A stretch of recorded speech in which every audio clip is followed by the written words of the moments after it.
toutes et à tous. Nous vous remercions de participer à cette seconde conférence 100% numérique, la crise sanitaire ne nous permettant pas de réunir les adhérents et les sympathisants de la Société saint-mandéenne d'histoire.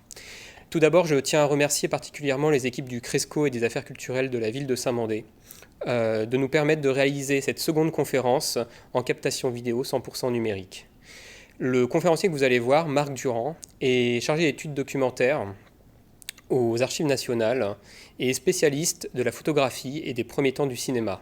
La conférence que vous allez voir sur les Frères Lumière, 1 heure avec le moulin à images des Frères Lumière, sera conduite conjointement avec Aline Lebert, une comédienne, et vous réservera un certain nombre de surprises. Je vous remercie.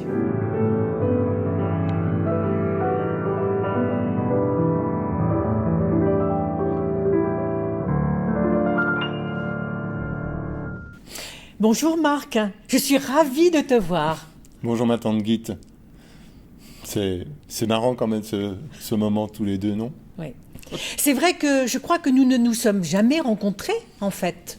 Alors, tu as pu me voir entre 1960 et 1963, parce que tu nous as quittés en 1963. Quoique pour tes 173 ans, tu es quand même pas mal conservé, tante Guite. Hein.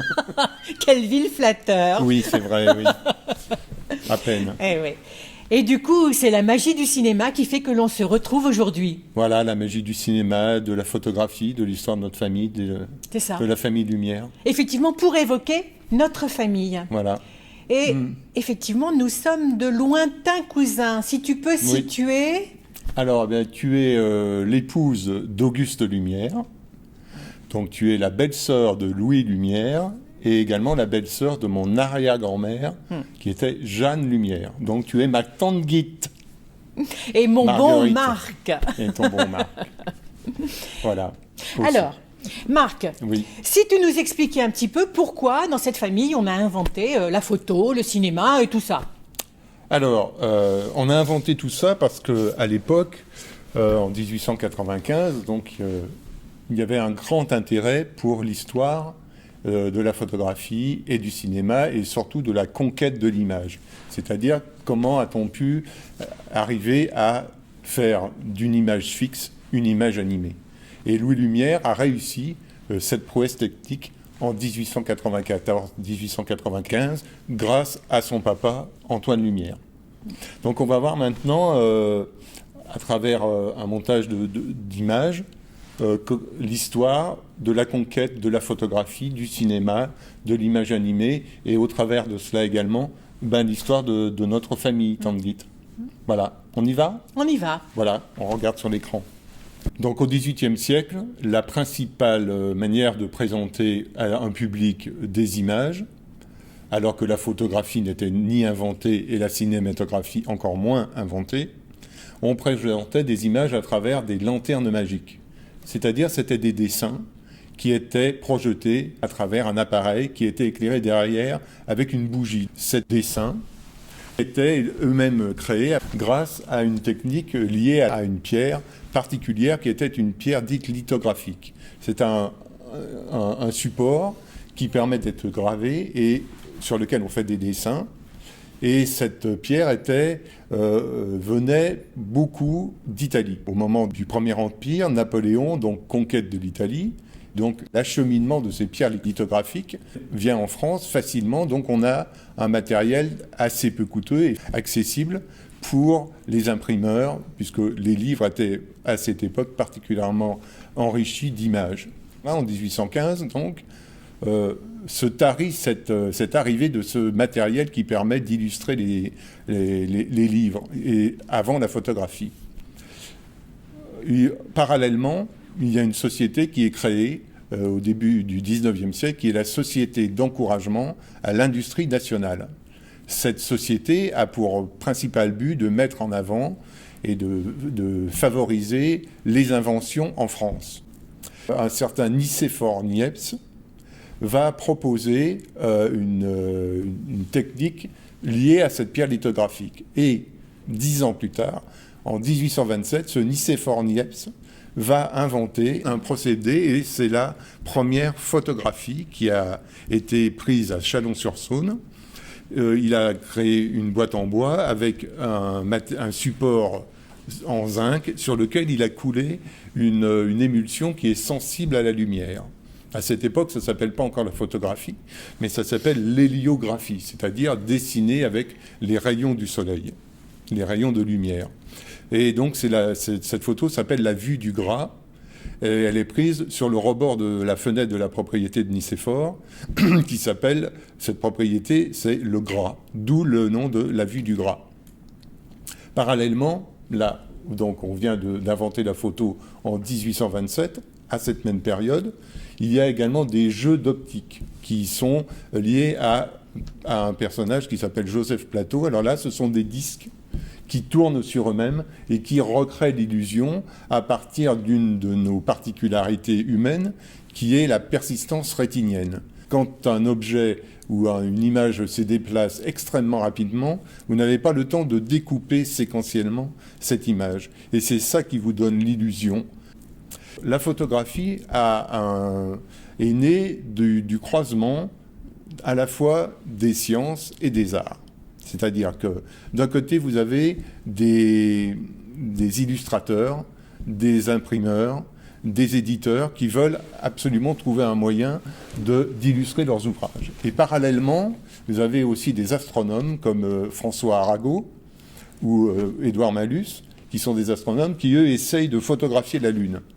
Ils y sont presque arrivés, mais ils n'ont pas réussi à fixer l'image. Le problème, c'est de fixer l'image. Et Louis-Jacques Nadet-Daguerre, lui, arrive en 1839, par son nouveau procédé, le daguerréotype, à fixer cette image, et qui présente à la Société des sciences ce nouveau procédé, c'est justement le François Arago, célèbre astronome de son époque. Il y a d'autres procédés de photographie qui naissent à ce moment-là, qui sont des procédés sur papier.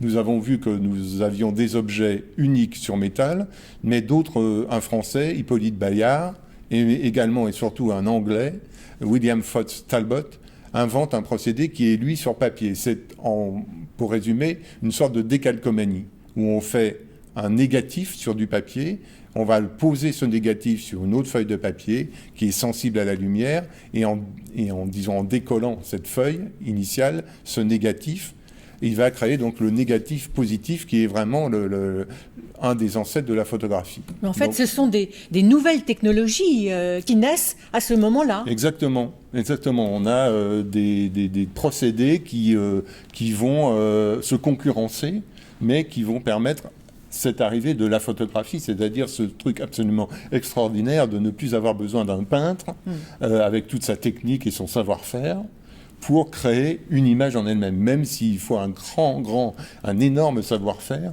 pour créer ces photographies qui sont avant tout faites par des gens qui sont des chimistes. C'est extrêmement difficile à faire et ça coûte en plus très très cher. Ça, voilà, pour l'histoire de la photographie. Et nous sommes maintenant en 1840. Et en 1840, il y a un petit garçon qui naît à Ormois, en Haute-Saône, et qui s'appelle Antoine Lumière. Antoine Lumière, c'est le papa des frères Lumière. Son père, Edmond, est vigneron. Il répare aussi des machines agricoles. Et sa maman, Louise Huguenin, est sage-femme. Ce petit garçon qui très vite montre des talents artistiques très rapidement.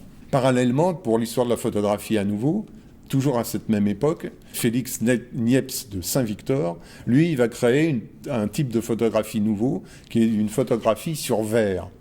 Donc c'est un objet qui va permettre également c'est une nouvelle conquête de la photographie. On photographie également pour la première fois le spectre des couleurs. On arrive à faire une photographie en couleur. C'est extrêmement difficile, la photographie des couleurs. Je vous parle de ça pour des raisons que vous allez découvrir dans quelques minutes, par rapport justement à la famille Lumière, qui porte si bien son nom, comme beaucoup de gens me l'ont dit. Donc à cette époque, on me dit souvent « Ah, mais les photos des années 1840, il n'y a personne dans les rues. » Si, il y a beaucoup de monde dans les rues. Seulement, les gens ne font que passer. Le matériel sensible à la lumière n'a pas le temps de capturer l'image du mouvement, le problème du mouvement, toujours. En 1854, le petit Antoine Lumière, qui a 14 ans, demande à ses parents de suivre des cours de dessin. Mais alors du coup, Marc, quel a été le rôle exact de Antoine Lumière ? Son rôle il est essentiel dans la vie de ses fils, bien sûr, comme tout père par rapport à et mère par rapport à leurs enfants, mais il est vraiment à l'origine de la cinématographie, de la photo et de l'installation de la famille Lumière dans ce monde. Voilà.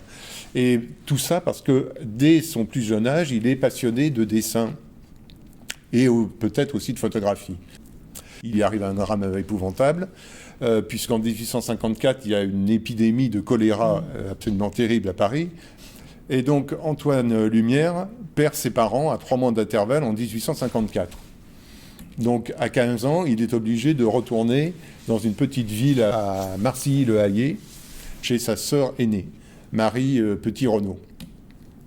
À 19 ans, et là-bas, il apprend le métier de menuisier. Bon, je dois dire que sûrement ça ne lui plaît guère. Et il retourne à Paris en 1859, 58-59, où on le retrouve du côté du Louvre, et plus précisément dans le 5e arrondissement de Paris, à l'ombre de la montagne Sainte-Geneviève.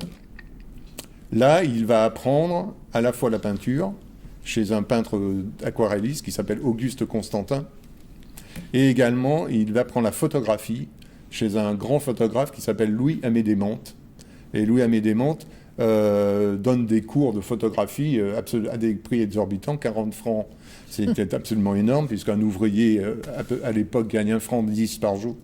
Et on pense que c'est son mentor, Auguste Constantin, d'où le prénom de Auguste Lumière, qui lui paye ses cours. Et toujours à la même époque, il rencontre le grand photographe Nadar, pour qui, dit-on, il dessine son enseigne, son grand N, avec le nom Nadar, qui revient en arrière. Et c'est une enseigne particulière, puisque c'est une enseigne qui est éclairée au gaz. Donc c'est une enseigne qui marque l'état d'esprit du public, puisqu'on peut la voir aussi le soir et la nuit. Antoine Lumière, qui a à l'époque 20 ans, il se marie avec une petite blanchisseuse dont les parents sont le père imprimeur et la maman repasseuse. Cette jeune fille s'appelle Joséphine Costille. Le couple part à Besançon, sans doute au début pour peindre l'intérieur des horloges franc-comtoises, c'est ce qu'on dit, mais surtout Antoine Lumière embrasse le métier de photographe portraitiste qu'il a appris à Paris auprès d'Amédée Mantes et peut-être également auprès de Nadar. Donc il monte un petit atelier de photographie et à cette période, entre 1862 et 1864, naissent Place Saint-Quentin, Auguste Lumière en 1862, puis son petit frère Louis Lumière en 1864. À cette période, Antoine Lumière, ses affaires sont vraiment pas brillantes puisqu'il doit même emprunter un peu d'argent pour pouvoir subvenir aux besoins de sa famille. Il est extrêmement sympathique et il arrive à se faire une jolie clientèle sur Besançon, et également il est photographe itinérant, c'est-à-dire il part avec son matériel sur le dos et il va faire les marchés environnants pour faire tirer le portrait aux gens du coin. Parallèlement, dans l'histoire de la photographie, Alphonse Poitvin, dans les années 1860, donc, met au point une nouvelle technique, également une technique sur verre, mais là, si vous voulez, là, c'est un négatif. C'est-à-dire que c'est une plaque de verre qui va permettre de tirer à plusieurs fois une image positive. Donc ça diminue le prix des photographies. Et l'atelier d'Antoine Lumière que l'on voit sur cette image, Antoine Lumière va, entre autres, utiliser cette nouvelle technique qui va permettre de baisser le prix des photographies. L'essentiel du métier de photographe à cette époque, c'est de créer des photographies que l'on appelle dites cartes de visite. Le format est assez similaire à nos cartes bancaires actuelles. Ça coûte à peu près 7 francs, les 15. C'est quand même beaucoup d'argent, mais justement, ça permet aux gens qui ont certains moyens et qui ont réussi une certaine aisance économique sous le Second Empire, de montrer à leurs voisins et voisines qu'ils ont les moyens de se payer de se faire tirer de portraits, comme on disait à l'époque. Une photo des frères Lumière, enfants.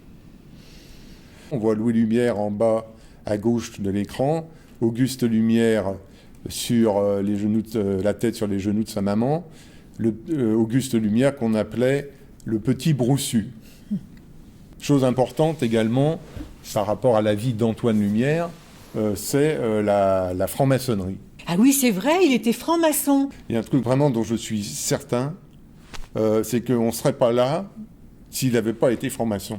Mais ça, vraiment, je n'en ai aucun doute.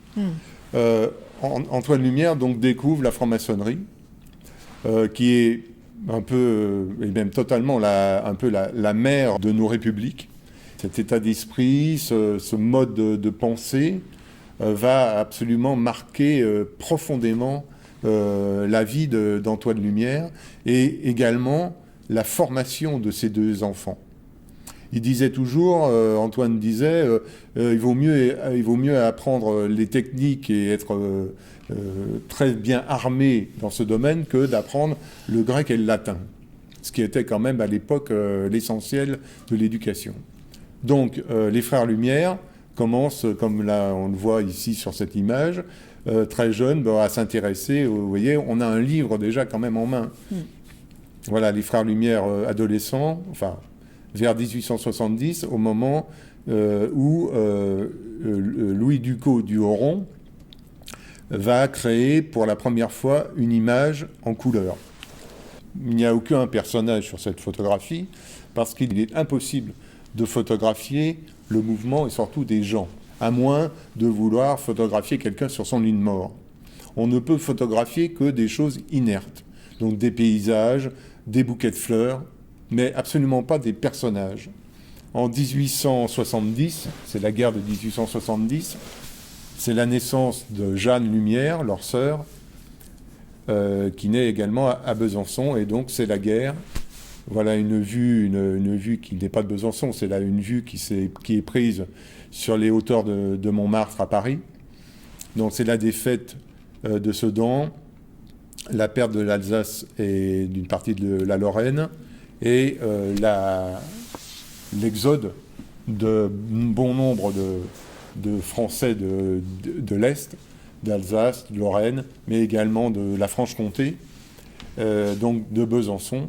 Et la famille Lumière quitte Besançon pour Lyon. Et d'ailleurs, il y a une autre famille qui quitte cette région franc-comtoise, c'est la famille Vinclair, dont nous avons à côté de nous une représentante, puisque Marguerite Lumière, donc chère tante Guite, tu es la fille d'Alphonse Vinclair et de Léocadie Thévenin, donc tu es originaire de Franche-Comté, de Moret, dans le Jura. Tout à fait. Voilà. Et donc, tu arrives, ta famille, tu es né déjà, non, tu es né en 1873. Tu es encore dans les limbes de l'histoire. Hein? Donc, ta famille arrive en 1870, elle est brasseur de bière. Et de l'autre côté, il y a donc la famille Lumière qui vient, qui donc est photographe. Et Antoine Lumière crée rue de la Barre, c'est une rue très passante à Lyon, qui est à côté de la place Bellecour, qui donne sur le pont de la Guillotière, qui amène de l'autre côté du Rhône. Et donc, il crée un atelier de photographie, dont on a ici une vue publicitaire avec Antoine Lumière et son matériel de photographie avec ses chambres. Voilà, vous voyez tout ce que représentait un atelier de photographie à l'époque. Il devient extrêmement connu à Lyon, puisque son fils dira dans ses mémoires qu'il avait jusqu'à 300 clients par jour. Alors j'ai fait un petit calcul, il aurait photographié en à peu près un peu moins de 20 ans, pratiquement un tiers des habitants de Lyon. Nous avons ici une vue des frères Lumière adolescents qui sont déjà repérés dans leur école comme étant des garçons extrêmement intelligents. Leur père donc continue son métier de photographe. Là on le voit en tenue de rapin, comme on disait. Donc cette image, comme vous le voyez également, c'est une image double. Donc ça permettait d'avoir une image en relief. Parallèlement, l'astronome et directeur de l'Observatoire de Paris, Jules Janssen, va créé un fusil photographique. Donc c'est un appareil dans lequel on met un disque circulaire qui tourne, il y a un enclenchement, et ce disque circulaire va permettre de photographier des objets célestes.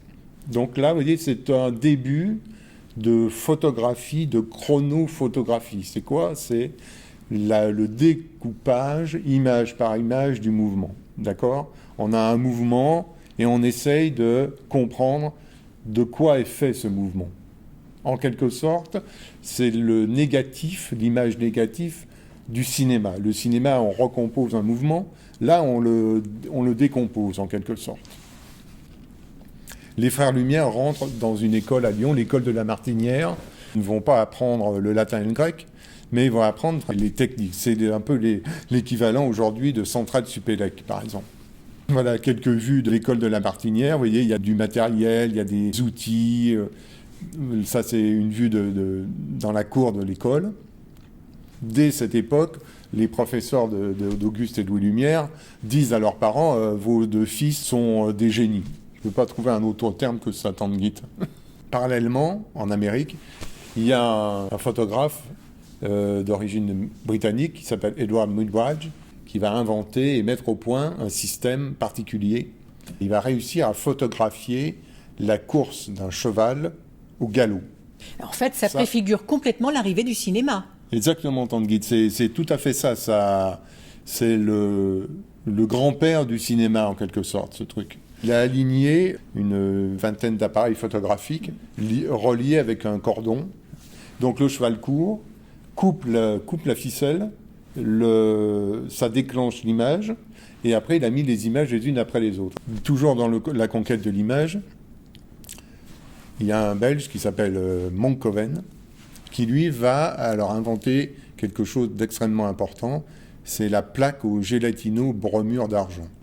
Et donc en fait, Antoine, qui est photographe, Oui. d'un seul coup se met à fabriquer du matériel, des plaques pour la photographie. Oui. Tu peux nous parler de ça ? Oui, tout à fait. Alors, c'est quoi la grande différence entre cette plaque et ce qu'il y avait avant ? C'est que cette plaque, elle est sèche. C'est-à-dire que on va plus être obligé d'aller chez son photographe pour se faire tirer le portrait. C'est ça ce qui est important. Donc, le père Lumière, ton beau-père Antoine, se dit « mais mon métier est foutu, puisque maintenant, avec un peu de savoir-faire, les gens vont peut-être se mettre à acheter ce matériel et faire eux-mêmes leur photographie. Donc moi, mon métier, il risque de disparaître. Donc plutôt que de continuer à être photographe, je vais me mettre à fabriquer ce matériel photographique nouveau. » Parallèlement, Étienne Jules Marais va photographier des personnages ou des animaux en mouvement. Donc là, vous voyez, c'est un autre aspect de la chronophotographie. Donc toujours cette idée de découper le mouvement. Son but, c'est de comprendre la physiologie du mouvement. Et Louis Lumière, avec son bagage qu'il a acquis à l'école de la Martinière, va mettre au point une plaque au gélatino-bromure d'argent bien meilleure que tout ce qui existe sur le marché. Et cette plaque au gélatino-bromure d'argent va être vendue sous la marque Étiquette Bleue, qui va faire la fortune des Lumières. On les voit tous les deux. Ont-ils le même domaine de recherche ? Alors non, les Frères Lumière, ils n'ont pas vraiment le même domaine de recherche. Il y a un domaine commun, c'est la photographie et surtout les produits qui sont sensibles à la lumière. Et puis à côté de ça, donc Louis, ton beau-frère, il s'occupe beaucoup de transmission des sons. Et ton mari, Auguste, lui, il est passionné de médecine. Il en est tellement passionné que dans les usines Lumière, il va créer un petit atelier. Là, on voit un plan des usines Lumière, c'est le seul plan qui existe, à ma connaissance, qui se trouve être dans un acte notarié chez un notaire à Lyon. Donc, le tonton Gut avait donc cette passion de la médecine et il a vraiment dès les années 1910-1915, vraiment travaillé pratiquement uniquement là-dessus. Par exemple, en 1914, je ne sais pas si tu te rappelles sûrement, il était responsable du service radiographie à l'hôpital, à l'Hôtel-Dieu à Lyon. Donc là, on va voir quelques vues des usines Lumière dans lesquelles tu as vécu, puisque ta maison était au sein même des usines Lumière. Donc là, on va voir toute une série de vues concernant les usines, les personnels qui avaient une tenue bien particulière, qui avaient des lampes avec des couleurs rouges pour ne pas sensibiliser les plaques. Enfin, il y avait tout un... Vous voyez, ils ont plusieurs centaines. Il y avait tout un matériel particulier. Là, nous sommes en 1895. C'est un reportage qui a été fait à l'époque. Cette usine emploie plus de 300 personnes. Et c'est quand même la première usine européenne de fabrication de plaques photographiques. La première étant Kodak aux États-Unis et la seconde étant les usines Lumière à Lyon. Voilà quelques vues de cette usine où est né le cinématographe. Mon mari Auguste, incroyable. Mais alors, Marc, c'est quoi la photo instantanée? Ben écoute, Tante Guite, la photo instantanée, ben c'est ça. C'est Auguste Lumière, ton mari, qui est en train de sauter au-dessus d'une chaise. Nous revenons à la photographie. Et cette fois-ci, c'est la photographie des couleurs, avec Gabriel Lippmann.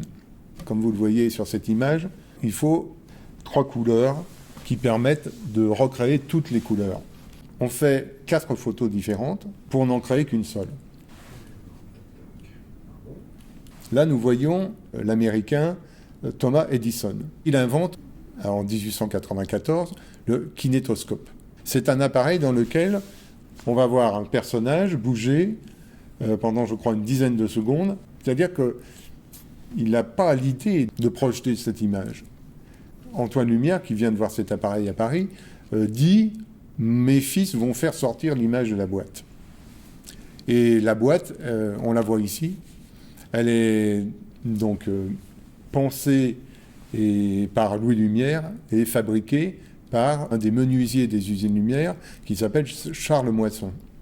C'est le cinématographe numéro 0. Vous pouvez le voir au Conservatoire national des arts et métiers.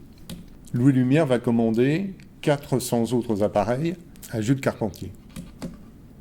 Et en 1895, Louis Lumière va présenter à la Société d'encouragement à l'industrie nationale son cinématographe avec... Ah, je reconnais. C'est à la maison. C'est à Lyon, mon plaisir. Voilà, c'est la sortie des usines Lumière. Bon, Marc, je te suis pour la projection.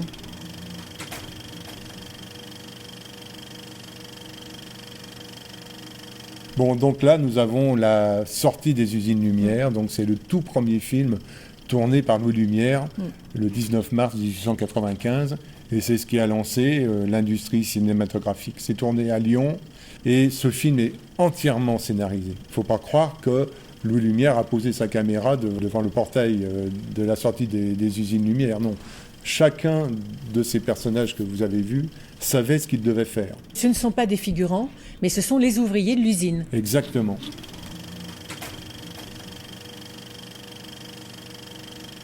Ah là, c'est la pêche au poisson rouge, ma tante Guite, avec ta fille et ton mari. Hein? Ça me touche beaucoup de voir ces images. Oui. Alors, ce qui est formidable, c'est que quand on en commentait à l'époque, on ne voit aucune couleur. Mais dans les descriptions des journalistes, ils voient les couleurs. Alors là, c'était formidable pour le public de voir pour la première fois sur un écran une vie. Et d'ailleurs, il y a des gens qui venaient et qui passaient derrière l'écran parce qu'ils pensaient que les gens étaient derrière l'écran. Voilà un autre film fort connu. Ça, c'est Déjeuner de bébé, ma chère tante Guite, où tu es là sur l'image à droite, en train de donner à manger à André, à la petite André. Tu n'as pas l'air d'avoir très faim. Hein. Alors, une chose importante, les gens, qu'est-ce qu'ils voyaient dans ce film? Ils ne voyaient que le vent dans les feuilles des arbres. Ils ne s'intéressaient absolument pas à qui pouvait être sur ces films. Le metteur en scène, ça n'existait pas.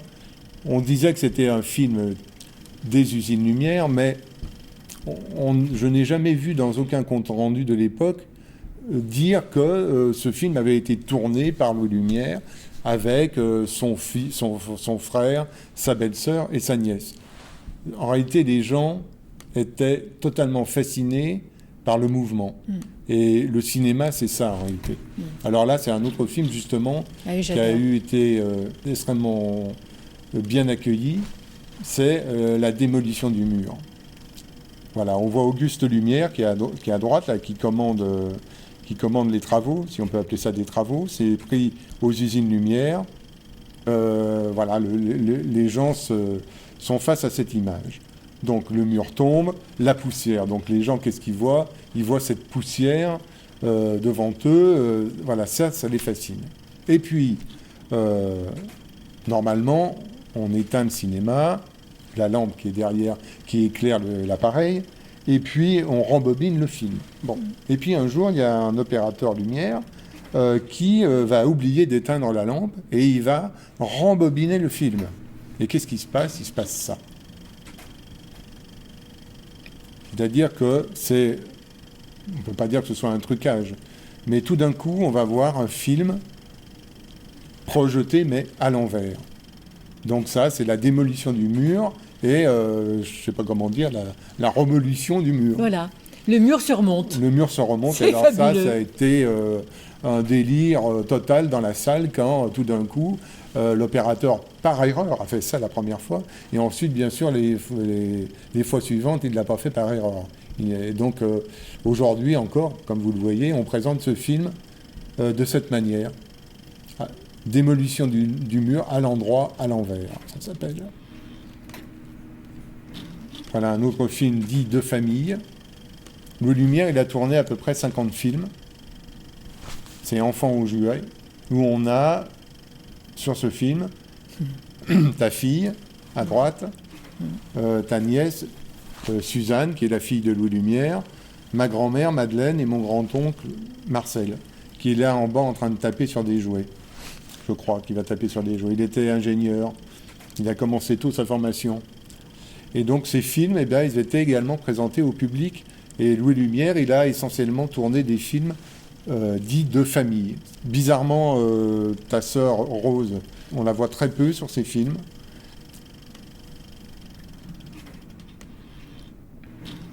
Voilà, un de mes films préférés, c'est Querelle des bébés. Querelle des bébés, c'est la fille de Louis Lumière et la fille d'Auguste Lumière, donc ta fille, André. Voilà, André est à gauche de l'image, Suzanne est à droite de l'image, et c'est Querelle des bébés. Un film qui a eu également un énorme succès. Voilà, c'est tourné à La Ciotat, là où était la maison de vacances des frères Lumière, de la famille Lumière. La pauvre, ta fille n'a pas l'air très contente. Hein. Pas vraiment. Non, elle était... Tu te rappelles de ça ou pas? Non, Oui, tout à fait, très bien. Ouais, très bien. Voilà une autre partie de la vie familiale de Louis Lumière avec sa famille. On va en voir un dernier, si j'ai bonne mémoire. Alors ça, c'est sans doute un des plus célèbres, puisque c'est l'arrivée du train en gare de La Ciotat à 12h05, parce qu'on est allé jusqu'à retrouver l'horaire du train, pas le jour, mais enfin l'horaire du train. L'histoire dit que les gens, en voyant ce film, ont pris peur et se sont, pour certains, levés pour sortir de la salle, croyant que le train allait débouler dans la pièce. Heureusement, ce n'était pas le cas. On voit la petite fille qui vient de passer, là, l'autre aussi, c'est ta fille et ta nièce. Voilà, et ce film, donc, est un des plus célèbres aujourd'hui. En fait, le cinéma dont tu viens beaucoup de parler, c'était pas l'objet principal, c'était pas le plus important, en fait. Oui, exactement. Tonton Louis Lumière, il a toujours dit une chose, ça m'a toujours marqué, c'est que le cinéma, c'est pas l'invention qui lui a le plus coûté, c'est la photographie des couleurs. Nous avons vu jusqu'à présent que on pouvait photographier des objets en couleur, mais pas encore des gens. Louis Lumière, lui, il a mis au point une technique de photographie particulière qui s'appelle l'autochrome et qui là a permis de photographier des gens en couleur. Et ce que vous venez de voir, c'est-à-dire notre famille et surtout leurs enfants, petits bébés en train d'apprendre à jouer sur une chaise, là vous allez les voir 15 ans plus tard, adolescents. Voilà. Alors, Marc, si tu veux, on va repartir de l'arbre généalogique. Oui. Je suis donc la belle-fille d'Antoine et de Joséphine Lumière. J'ai épousé en 1893 Auguste Lumière. Et je suis aussi l'une des premières comédiennes du cinématographe, mais sans m'en être bien rendu compte. Je suis la maman du déjeuner de bébé que vous venez de voir. Ah, c'est ma petite fille, là, André, au milieu. J'avais 31 ans à l'époque. Ma sœur Rose a épousé Louis Lumière, le frère de mon mari. Nous vivons tous ensemble dans une grande maison avec nos enfants, au sein même des usines Lumière. C'est la maison à droite, vue de côté, avec un belvédère, et à gauche, en bas, c'est la maison de mes beaux-parents. Aujourd'hui, c'est l'Institut Lumière. Mon frère Jules, ma belle-sœur Juliette se sont mariés le même jour que nous. Bon, hélas, nous l'avons perdu subitement en 1899. Juliette vient de se remarier avec notre médecin de famille, Amand Gélibert, avec qui Auguste fait beaucoup de médecine. Il l'appelle mon professeur. Mon autre belle-sœur, Jeanne Lumière, est mariée avec un médecin, passionné par les étoiles, de mer. René Keller. Ah, le rêve de mon beau-père et de mon père vient de s'accomplir.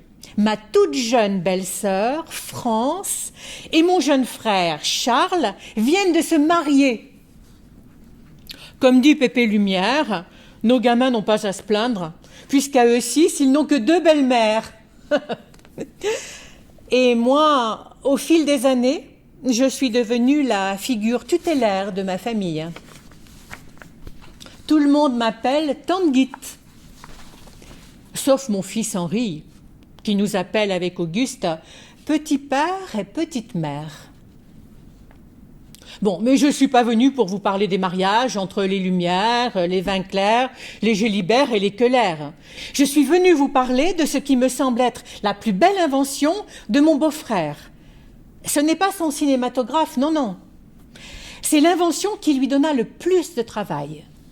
15 ans d'études, de recherche, de tâtonnements, d'essais, de déception, d'espoir, de remise en cause, et 5 longues années pour industrialiser le procédé. Louis me disait toujours « C'est mon invention qui m'a le plus coûté, mais c'est aussi celle dont je suis le plus fier. » La photographie des couleurs. Pas n'importe quelle photographie des couleurs, non. La photographie en couleurs. Celle qui permet de garder une image en couleur des êtres vivants à jamais disparus. C'était impossible avant lui. Vous vous souvenez tout à l'heure, tu nous as expliqué, Marc, qu'il fallait plusieurs images identiques dans des tonalités différentes pour recréer la couleur, comme un arc-en-ciel. Mais là, il fallait inventer un tout autre procédé. Un procédé qui permettait de photographier sur un seul et même support toutes les couleurs en même temps. C'est en 1903 que Louis a réussi pour la première fois cette prouesse. Et vous savez avec quoi? Avec de la purée. Je ne plaisante pas, vous savez.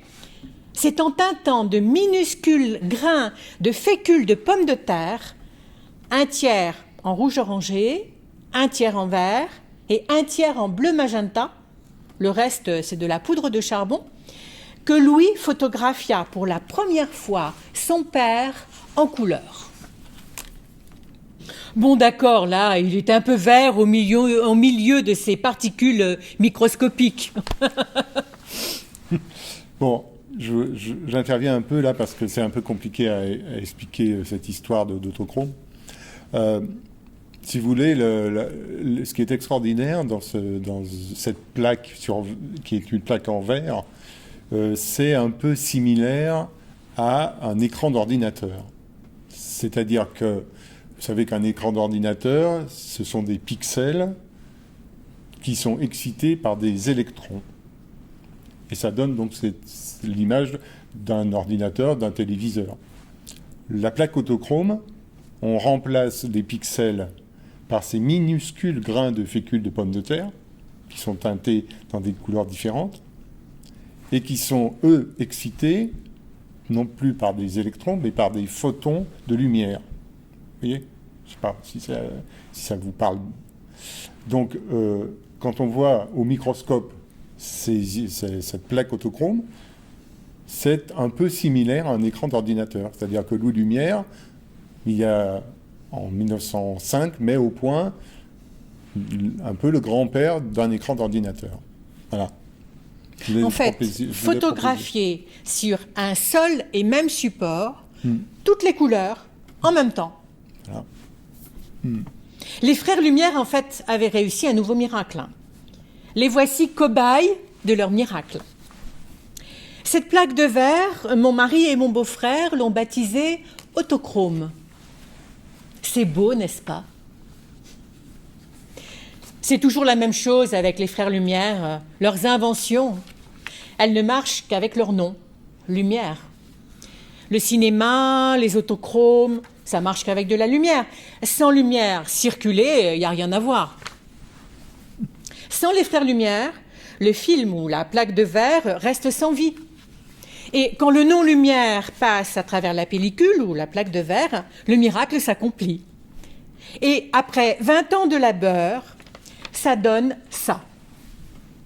Là, c'est notre famille en 1910, à La Ciotat. Marc, dis-nous qui se trouve sur cette image. Alors, sur cette image, eh bien, écoute, Tanguy, tu es là, derrière le grand parapluie noir. Ton mari, Auguste, et son chapeau de paille. Ma grand-mère, Madeleine, elle est avec son chapeau rouge. Ta fille, André, elle est devant son grand parapluie rouge. Hein. Et au milieu, il y a Mémé Lumière. Hein. Et derrière la caméra, en fait, il y a ma sœur Rose, Jeanne, Juliette, France Lumière et moi. Voilà. Donc, chez les Lumières, c'est essentiellement des femmes qui prennent les photos. Ah, tout à fait. Tout à fait. Oui, les hommes, en fait, ils ont d'autres choses à faire. Hein. Oui, c'est vrai. En fait, nous sommes tout de suite tombées amoureuses de cette conquête du monde en couleur. Des souvenirs en couleur. Oui, la photographie chez les Lumières, c'est une pratique toute féminine. Et j'en suis aujourd'hui, modestement, la dernière représentante. C'est vrai. Je vais vous montrer le résultat de tout ça. Alors, nous réalisions de véritables tableaux impressionnistes. On ne s'en rendait pas compte. C'est seulement aujourd'hui, à travers votre regard, que nous rivalisons avec Renoir, Berthe Morisot, Sisley, Pissarro et tous les autres. Voici Suzanne, la fille de Louis et Rose. Et voici ma petite André. Elles ont bien changé toutes les deux, n'est-ce pas ? Voici André avec ma nièce Madeleine. Voici mes parents, originaires du Jura, Alphonse Vinclair, brasseur de bière, et maman, Léocadie Thévenin. Voici mon beau-père, Antoine, avec mon fils, Henri. Ma belle-mère, Joséphine, qui descendait du train en gare de La Ciotat. Elle avait bien du mérite à supporter son turbulent mari. Toujours entre Paris, La Ciotat, Venise, Monte-Carlo, Nice, Monaco. Il représenta même la France aux États-Unis à Saint-Louis en 1904 pour l'exposition universelle. Je ne sais pas si tu te souviens, Tanguy, mais quand le grand-père est parti aux États-Unis en 1904, donc à l'expo de Saint-Louis, il a emmené avec lui son lit en palissandre parce qu'il avait peur de mal dormir sur place. Après, on lui a donné la Légion d'honneur. Pas Oui. pour avoir emmené son lit quand même, mais pour avoir Oui. représenté la France. C'est vrai, je me souviens. Ouais. Mémé Ah, Lumière, c'était la douceur même, cette femme. Toujours un ouvrage à la main. Je l'entends encore me dire, il faut toujours avoir un ouvrage en cours, car on ne reste jamais sans rien faire. C'est un principe qui marqua les générations suivantes. La voici avec ma fille André. Nous avons rendu fous nos enfants. André, Henri, Madeleine, Marcel, Georges, Hélène, Suzanne. Nous les obligions à passer leur temps devant nos chambres photographiques. Et nous leur faisions faire n'importe quoi. Même à la petite dernière de Louis et Rose, la tante Yvonne. De la couture à Pépé Lumière. Du crochet à Auguste et Louis. Nous transformions Édouard, mon jeune beau-frère, en prince arabe. J'étais une bohémienne. André Vinclair, un petit prince. Ma fille, une fée. Mon fils, un joueur de harpe. Les enfants s'amusent. Les enfants au bal masqué. Les enfants à la plage. C'est bizarre, tu peux nous en dire plus de ces images? Oui, alors, sur cette image, par exemple, on voit André, là. Vous voyez, on voit l'eau. L'eau, elle est plate. Ça veut dire qu'il fallait quand même un temps d'exposition à cette plaque autochrome. Ce n'était pas, comme on l'a vu tout à l'heure, une vue instantanée. Il fallait une petite seconde de pause. Et donc, cette seconde de pause, qui est très long en photo, ça, pour certaines choses, ça lissait le mouvement. Par exemple, ici, sur cette vue où on voit André et Suzanne, et l'eau, vous voyez, est lissée. On voit sur la photo suivante un peu quelques vagues sur l'eau. Voilà, c'était juste pour préciser ce temps de pause qui joue un rôle énorme. Nous mitraillions en fait tout le monde sans cesse avec nos fusils photographiques. Voyez un peu avec Henri. Et ces garnements allaient se cacher jusque dans les toilettes. Jeanne, France, Juliette, Rose, moi-même, nous les descendions tous un par un. La seule chose vraie, c'est que mon mari jouait vraiment du violoncelle. Hélas. D'ailleurs, nous étions tous musiciens dans la famille. Auguste et Louis étaient plongés dans leur laboratoire. Ils en sortaient parfois pour distribuer leurs portraits aux institutions, comme à la Société française de photographie ou au journal L'Illustration.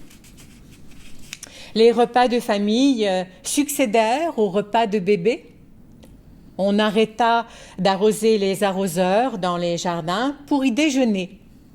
On partit en montagne. On photographia nos intérieurs, nos maisons. Ces fruits étaient tout frais et ces fleurs coupées d'hier. Ces oranges pressées d'être mangées, ces poissons frétillants de plaisir, 110 ans après les avoir pêchés. L'époque était belle. Mais cette belle époque allait bientôt sombrer dans l'horreur. Nous avons arrêté de photographier le parapluie rouge que Louis nous demandait d'arborer pour étalonner les couleurs, vous l'avez vu tout à l'heure. Le dernier événement heureux avant la catastrophe qui allait venir fut le mariage de Madeleine en janvier 1914. Mon beau-frère Édouard est mort en 1917 à bord de son avion. Tous les garçons Lumière rentrèrent dans l'aviation. Ils étaient issus de l'école centrale à Lyon. Marcel était ingénieur motoriste chez Renault. Il partit en Russie pour diriger une usine d'aviation. Georges était pilote. Il a toujours été pilote. Et mon fils Henri avait réussi à redresser son avion alors qu'il l'avait mis volontairement en vrille. Cet exploit lui valut d'être nommé chef instructeur. Auguste reprit du galon, il dirigea le service radiologique de l'Hôtel-Dieu. Louis et Rose créèrent un hôpital et nous toutes, Lumière, Vinclair, nous nous transformèrent en infirmières, comme beaucoup de femmes de cette époque.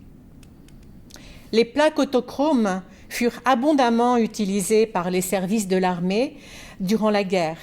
Si la guerre de Crimée de 1854 fut la première guerre photographiée, la guerre de 14 fut la première guerre en couleur. Je m'en serais bien passée. Ma fille Andrée est morte 15 jours après l'armistice de la grippe espagnole qu'elle avait contractée en tant qu'infirmière à l'Hôtel-Dieu. Nous avons laissé sa chambre intacte jusqu'à notre propre disparition, son père et moi. Plus tard, les autochromes ont servi essentiellement à réaliser des photographies que je qualifierais d'officielles. Voici Auguste, Louis et René. Mes belles-sœurs et ma sœur sont mortes en moins de 2 ans, entre 1924 et 1926. Je suis restée seule avec Auguste, Louis, René, mais heureusement très entourée. Merci de m'avoir écoutée.